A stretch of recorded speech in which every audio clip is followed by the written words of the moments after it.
stuffed pasta roses. We started this dish by slow cooking 1 carrot, 1 onion, and a rib of celery. We're gonna add the meat to the center. And you know, in a lot of Italian ragus or thick sauces, which is what we're making, they just take the color off the meat. It's not about browning it. And we're gonna season with salt and white or fine black pepper, your choice. And I like a little nutmeg. And we're going to chop a little rosemary and sage. Boop. And zest. Then we just keep breaking this up and breaking it down a little bit, little bit, little bit. So we're going to take 11 ounces of 00 flour and about 2.5 ounces of ground semolina flour.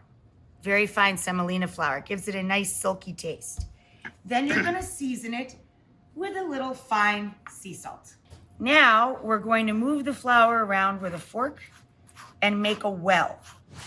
I cracked 4 eggs into the center of our flour. I poked the yolks so that we can scramble them up. Now we're gonna take the tiniest bit of olive oil, good olive oil, and drizzle a little around. You pull a tiny bit of the flour in from the sides as we go to make a shaggy dough right on your table. And then when you get to the outside of the circle, you get your hands in there and you're gonna knead this for 8 to 10 minutes by hand. And then we're gonna wrap it in plastic and let it sit for 30 to 60 minutes. We add a little tomato paste, a couple of tablespoons. Now we're going to add some white wine. So we're going to let the wine absorb. Then we're going to add about 1.5 cups of broth. It can be beef or chicken. I make a combo of the two. And we're going to add 1/2 bottle or 1.5 cups of passata, tomato puree.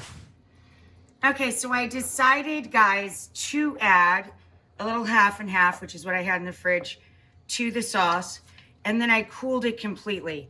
You see how much I cooked it down, right? It took about 30 minutes for it to get to this thick consistency. And now it's cool. I can literally touch it and I need to, and here's why. So what I did with our dough is I cut it into 5 pieces. This is the last piece. The rest of it is sitting underneath a kitchen cloth and in between layers of parchment. You go through 3 times on the first pass.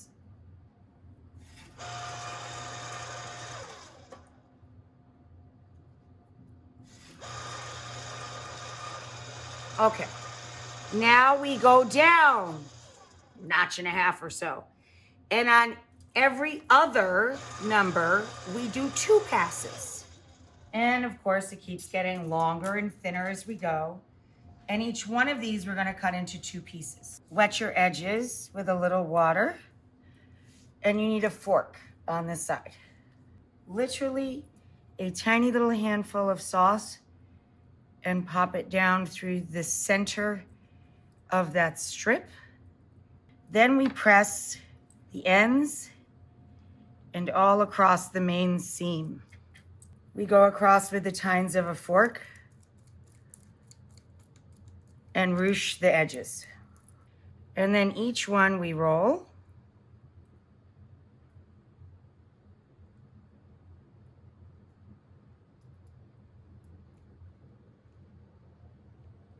Then we have boiling salted water here. We have a dish lined with butter here.